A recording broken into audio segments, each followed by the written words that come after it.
Hello everyone, I'm Dhwani Gandhi from Kala Drashti Studios, founded by Mr. Shubham Rathod on August 15, 2019. Since then, we are trying our best to entertaining you guys, and we will surely bring many projects very soon.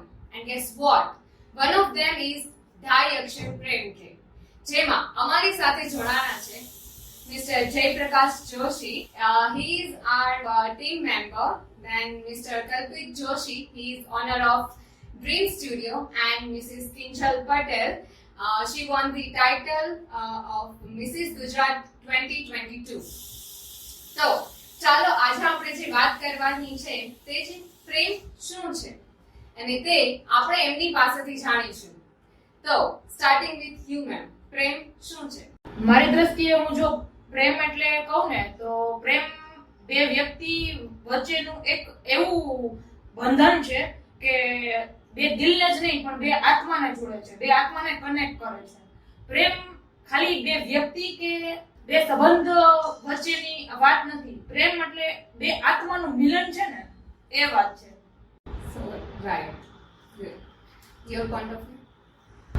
મારી નજરે પ્રેમની પરિભાષા છે ને એ બધા જ વ્યક્તિની અલગ અલગ હોય. જો કોઈ ભૂખ્યો છે તો એના માટે રોટલો પ્રેમ હશે, એ કોઈ પાલતુ જાનવર છે તો એનો માલિક એના માટે પ્રેમ હશે. એ જ રીતે આપણે જે અત્યારે વાત કરી રહ્યા છીએ તો કોઈ પ્રેમી માટે એની પ્રેમિકા એનો પ્રેમ હશે.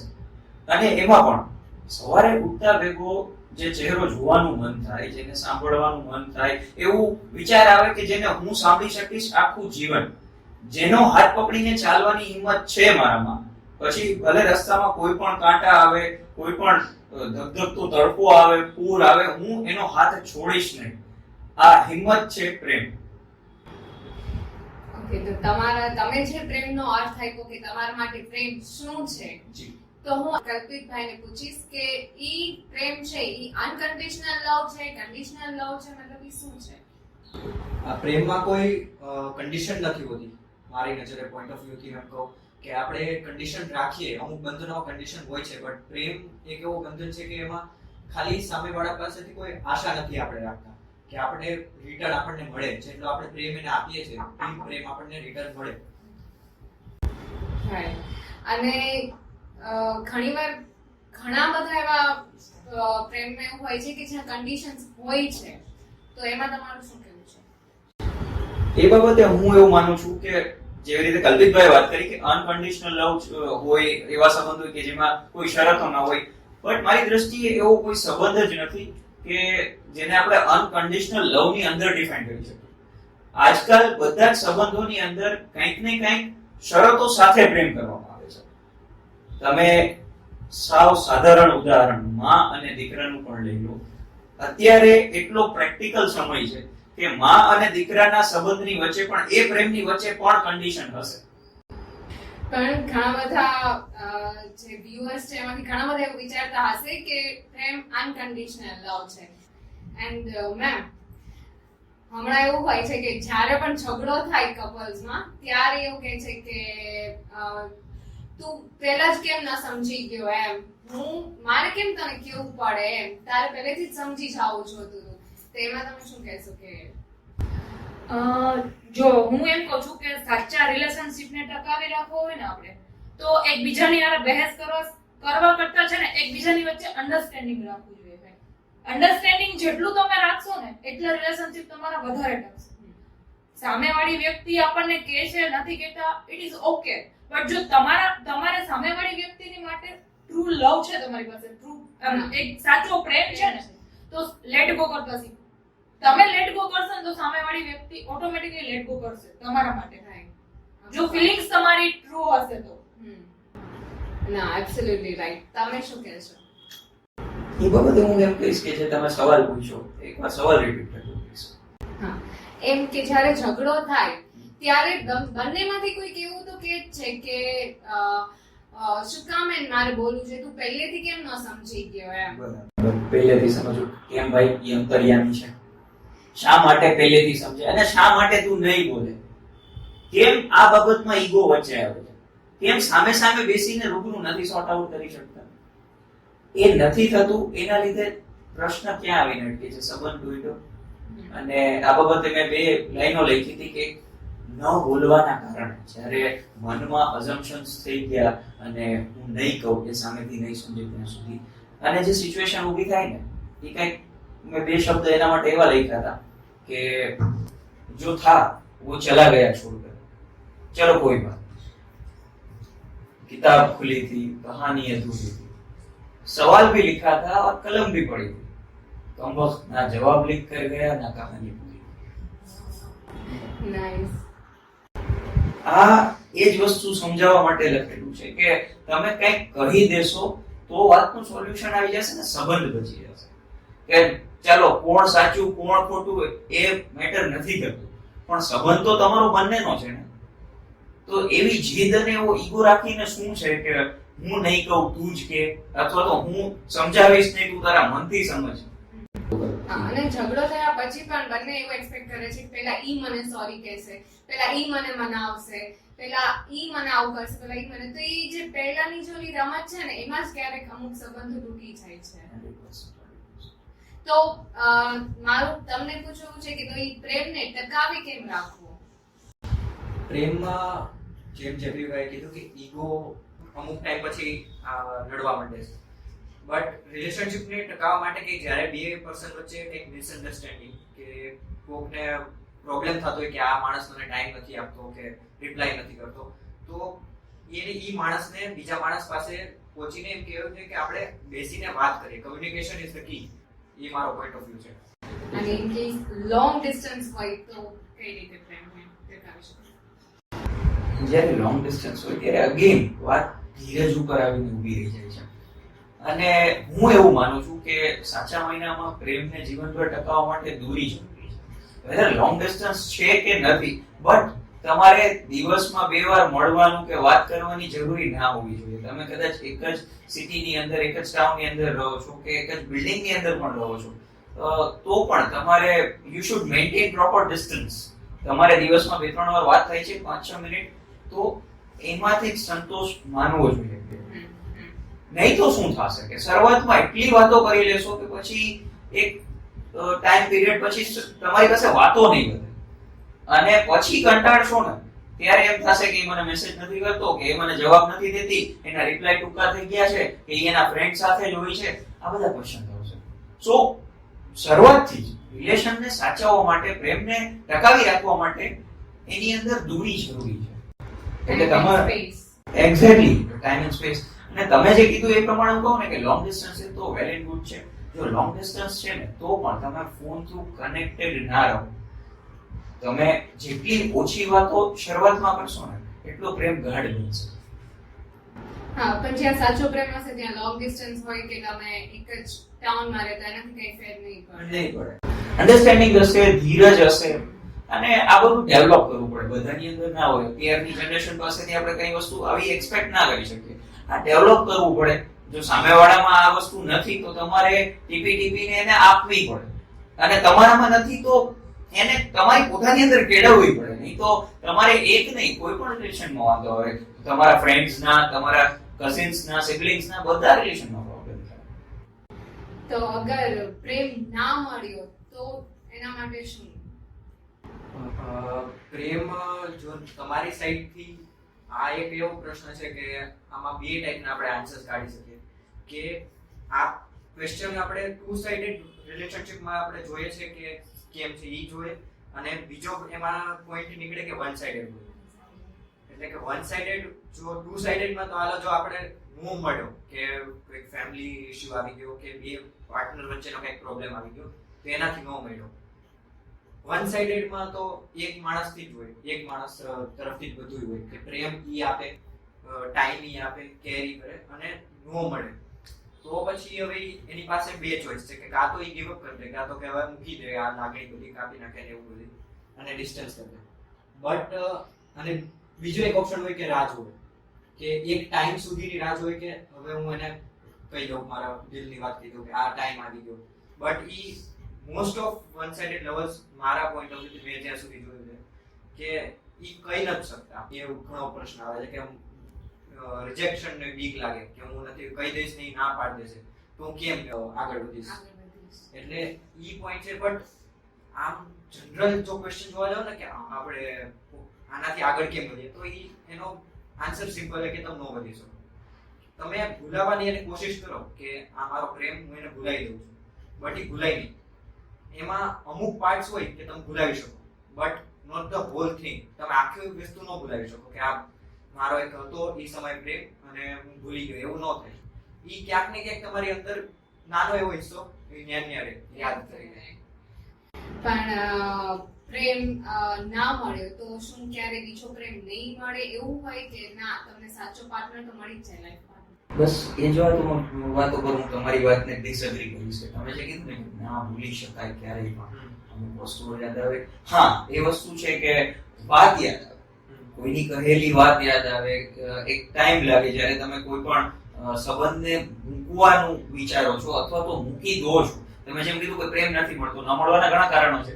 તો કોઈ પણ કારણના લીધે જ્યારે સંબંધ તોડ્યો છે, પ્રેમ મૂક્યો છે, બરાબર, ત્યારે એવું વિચારીને નહીં બેસી જવાનું ભાવના કેવી રીતે. એવું ઘણા બધા જે અત્યારે લોકો કહેતા હોય છે કે એકવાર ક્યાંયથી પણ એમનું રિલેશનશિપ તૂટ્યું એટલે જીવનભર મેરેજ નહીં કરે, which is practically not possible. તમે મેરેજ ન કરવાનું ડિસિઝન કે બીજી વાર પ્રેમ ન કરવાનું ડિસિઝન લઈ જ ના શકો. શું 12મા ધોરણમાં કોઈ ફેલ થાય છે કોઈ સ્ટુડન્ટ તો બીજી વાર એક્ઝામ નથી આપતો? તમને કોઈ નોકરીમાંથી કાઢી મૂકવામાં આવે છે તો શું બીજી નોકરી નથી જતા? તો એ પણ એક સંબંધ છે ને. બોસ સાથે સંબંધ બગડી ગયા તો તમને નોકરીમાંથી કાઢી મૂક્યા. તો સમજો કે રિલેશનશિપમાં સંબંધ બગડી ગયા, રિલેશનશિપમાંથી કાઢી મૂક્યા, અથવા તો તમે છોડ્યું છે તમારા સારા માટે, તો એમ સમજો કે આનાથી પણ મને ક્યાંક સારું મળશે. મૂવ ઓન કરવું અઘરું હોઈ શકે છે પણ ઇમ્પોસિબલ નથી. અને આ વસ્તુ એવી છે કે બસ જો એક લાઈનમાં કહીએ તો પ્રેમને પ્રેક્ટિકલી વિચારો, મૂવ ઓન પણ થઈ જશે અને પહેલા કરતા સારું પણ મળી જશે. તો હવે ફેમિલી ઇશ્યુઝ ઈ અનકન્ડિશનલ હોય કે કન્ડિશનલ હોય, પ્રેમમાં ક્યારેક આ બહુ મોટો ઇશ્યુ છે કે ફેમિલી નહીં માને તો ત્યારે શું કરવું? હું તો એમ માનું છું કે જો ફેમિલી ન માને તો એની પાછળનું રીઝન શું છે, ફેમિલીને ક્યાં ઇશ્યુ આવે છે, સામે કેરેક્ટર શું છે. કેરેક્ટર એટલે હું એમ નથી કહેતી કે એ કેરેક્ટર કેવું છે, પણ એ વ્યક્તિને જાણે, સમજે અને એ પોતે એટલું કેપેબલ છે કે સામે મારી છોકરીને કેવી રીતે રાખશે, કેવી રીતે સાચવશે, એના જે ડ્રીમ છે એ પૂરા કરશે. વ્યક્તિને એ સમજવું જોઈએ કે ભાઈ મારી છોકરીને એમની જોડે પ્રેમ છે તો હું એમની કન્ડિશનને બધું જોઈ લીધું, સપોર્ટ કરીએ. પ્લસ કે જો કંઈક ઇશ્યુ છે, ફેમિલીને ઇશ્યુ છે કે અહીંયા મેરેજ નથી કર્યા જેવા, તો પણ એને એ પૂછે કે કેમ નથી કર્યા જેવા, શું છે પ્રોબ્લેમ, શું છે. ફેમિલીની ઉપર કે ફેમિલીથી આગળ કઈ છે નહીં, તો ફેમિલીથી ઉપર જઈને કે ફેમિલીને હર્ટ કરીને તમે કઈ બી એવું સ્ટેપ ના લો. જે વસ્તુ પ્રેમ બધાને હોય છે કે ખાલી બે વ્યક્તિને હોય એવું નથી. આપણે ફેમિલીને પણ આપણા માટે પ્રેમ હોય જ છે. પણ ઘણા બધા જે કપલ્સ છે એ રીતે ડિસાઈડ લે છે કે ક્યારેક પોતાની ફેમિલીને છોડીને મતલબ ભાગીને લગ્ન કરે છે ને એ રીતે, કારણ કે એમને એવું હોય છે કે શાયદ ઇન ફ્યુચર એમના પેરેન્ટ્સ માની જશે. તો તમારે એના ઉપર તમારો શું ખ્યાલ છે? મારા હિસાબે ઈ ખોટી વસ્તુ છે કે ભાગીને લગ્ન કરવા. જ્યાં સુધી બને ત્યાં સુધી આપણે બે પક્ષને ફેમિલીઝને આપણે સમજાવવા જોઈએ બેસીને. અને ટાઈમ કન્ઝ્યુમિંગ છે, આઈ એગ્રી કે ટાઈમ લેશે. અમુક ફેમિલીઝ નો માનતી હોય કે ઈ પ્રમાણે મારા ખ્યાલથી, મારા પોઈન્ટ ઓફ વ્યૂથી આપણે બે ફેમિલીઝને શાંતિથી બેસીને સમજાવવા જોઈએ.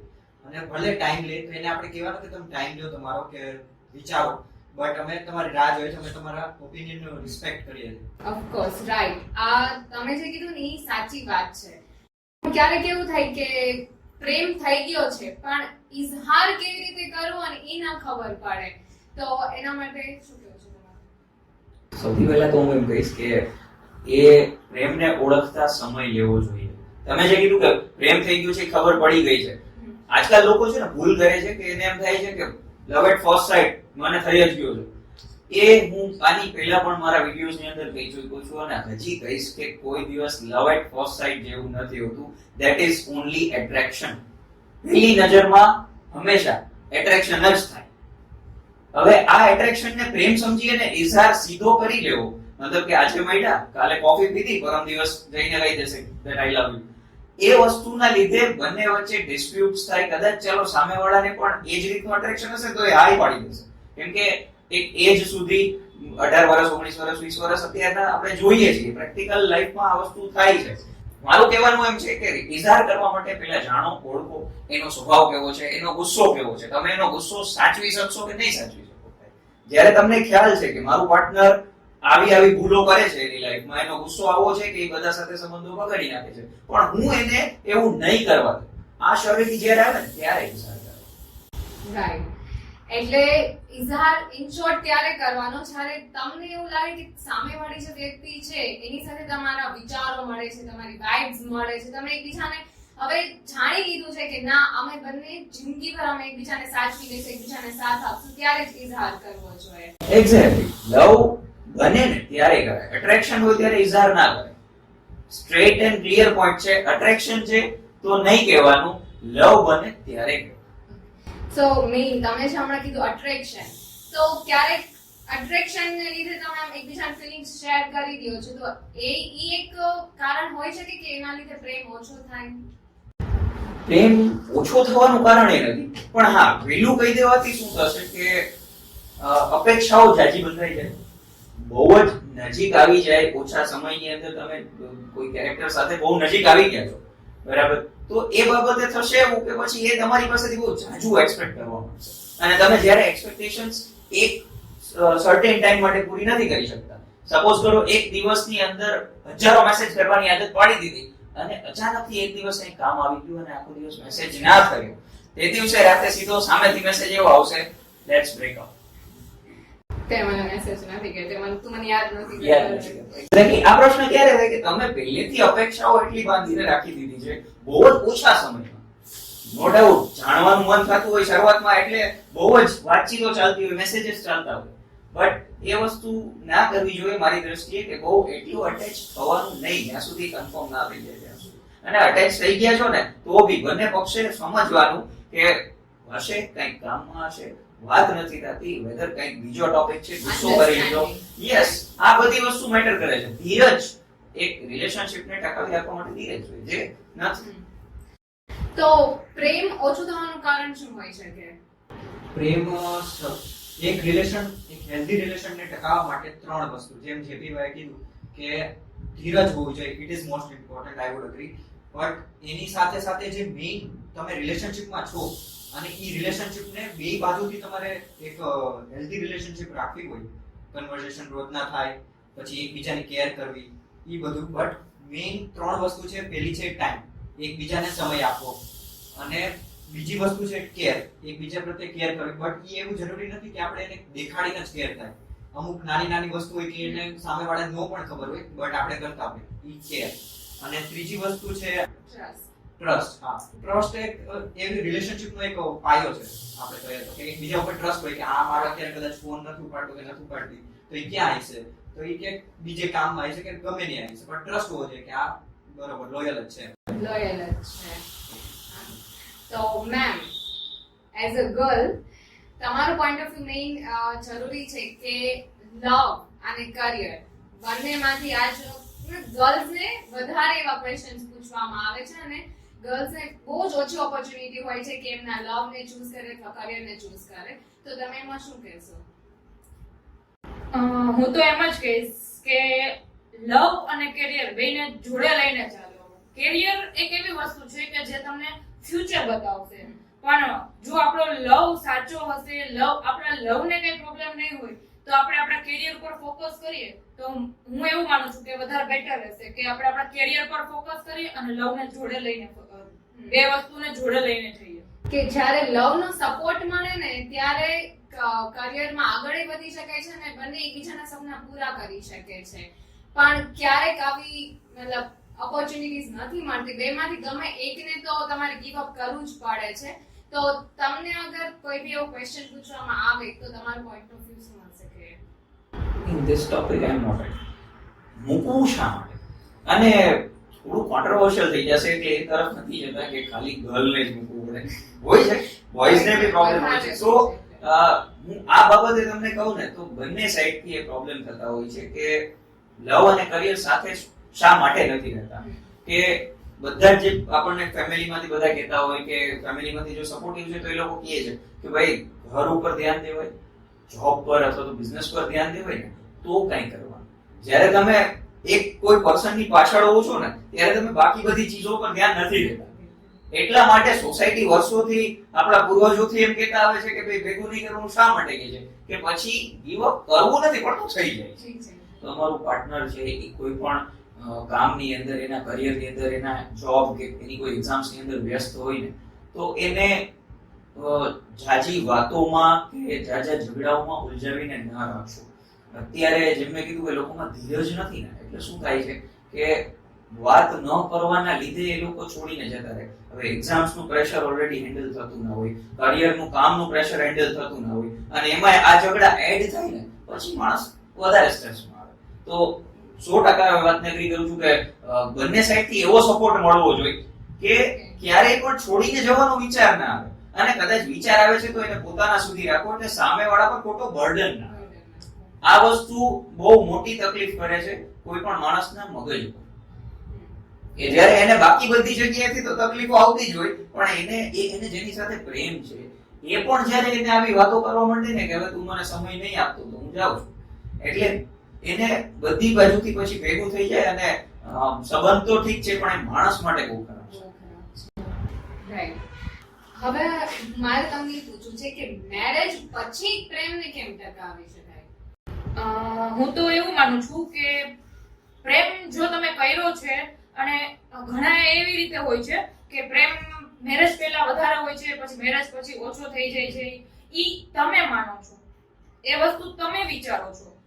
બે સાઈડથી પ્રેમ, તમે એક જ સાઈડથી કેરેક્ટરને જજ કરો છો, બરાબર છે? તો હું એમ કહું છું કે તમે બે કેરેક્ટર જુઓ. તમે પોતાની જાતને એમ કહો કે તમે જેટલો પ્રેમ એને આપો છો એટલો સામે એ શું કામ નથી આપતા. તમે એવું વિચારો છો, તમે એવું વિચારીને બેસી જાઓ છો કે ઓછો થઈ ગયો, પ્રેમ ઓછો થઈ ગયો. શું કામ ઓછો થઈ ગયો? એક જવાબદારી તમારી ઉપર આવી જાય છે. ખાલી કુટુંબની જવાબદારી કે એ વસ્તુ નથી હોતી. બીજી અધર કે તમે મેરેજ થઈ ગયા, તમે પેલા બે હસબન્ડ વાઈફ, પહેલા તમારું જે કેરેક્ટર હતું બોયફ્રેન્ડ ગર્લફ્રેન્ડ હતા તો એમાંથી તમે હસબન્ડ વાઈફ થઈ ગયા છો. તો હસબન્ડ વાઈફ ને હસબન્ડને પણ એમનું પોતાનું બિઝનેસ છે, પછી એને પોતાનું બીજી જવાબદારી હોય છે.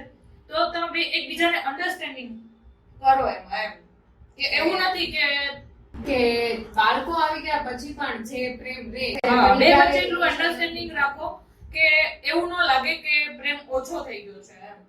રાઈટ. મારા માટે એક સૌથી મોટો ક્વેશ્ચન છે કે અને આજકાલની જનરેશન માટે બી મોટો ક્વેશ્ચન છે કે what is self love? Self love એટલે કે આપણે રિલેશનશિપમાં આપણે પહેલા પોતાને પ્રાયોરિટી આપવી જોઈએ કે આપણે ક્યાંય જોવું જોઈએ કે આપણે હર્ટ તો નથી થતા કે બીજાને ખુશી માટે આપણે કેટલા પીડાય છે ઈ જોવું જોઈએ. અને પ્રાયોરિટી આપવી એનો મતલબ એમ નહીં કે બીજા પર્સનને ઇગ્નોર કરવું આપણે, બટ પોતાને આપણે કેટલો પ્રેમ કરીએ છીએ ઈ જોવું મહત્વનું છે. રાઈટ. પણ ક્યારેક સામેવાળું પાર્ટનર એવું વિચારે છે જ્યારે તમે પોતાની સેલ્ફ માટે કંઈક વિચારો છો ત્યારે સામે એવું લાગે છે કે તમે સેલ્ફિશ બની જાઓ છો, તો ત્યારે તમે શું કહેશો? એ સેલ્ફિશનેસ નથી, એ સેલ્ફ લવ છે. એક્ચ્યુઅલ સેલ્ફ લવ નો મીનિંગ જેમ કલ્પિતભાઈ કીધું શું છે કે જ્યારે તમે કોઈનાથી પીડાતા હોય અને તમે એને ના નો પાડી શકતા હોય ને તો તમે તમારી જાતને પ્રેમ નથી કરતા. પણ તમે તમારા પ્રેમની ઉપરવટ થઈને અને સમજાવીને, ઝઘડો કરવાની વાત નથી, એને સમજાવીને કહી શકાય કે આ વસ્તુ મારાથી નથી થતી. તમે એને ક્યાંય રોકો છો ને કે તું આમ ના કર તો એ સેલ્ફિશનેસ છે. તો એ તમે તમારા માટે એને અટકાવો છો. પણ તમે તમારી જાતને કહો છો ભાઈ હવે બસ બહુ થઈ ગયું અને તમે એને સમજાવીને કહો છો, એની સાથે ઝઘડો નથી કરતા કે નથી રિલેશન તોડવાની વાત કરતા. સો C there is nothing like ego. તમે એની સાથે તમારે સંબંધ તોડવો નથી, તમે તમારા અહંકારમાં નથી આવી ગયા, પણ તમે તમારી જાત સાથે જે પ્રેમ છે તમે તમારી જાતને સારી રાખવા માટે એક વસ્તુ કરો છો. કોઈના લીધે તમારો મગજ ખરાબ થતો હોય, મીન્સ કે તમારો ગુસ્સો વધતો હોય અને ગુસ્સો બીજે ક્યાંય ઉતરતો હોય ને તો એની ઇફેક્ટ એના પર નહીં પણ તમારી જાત. તો એ સમયે સેલ્ફ લવ જરૂરી છે.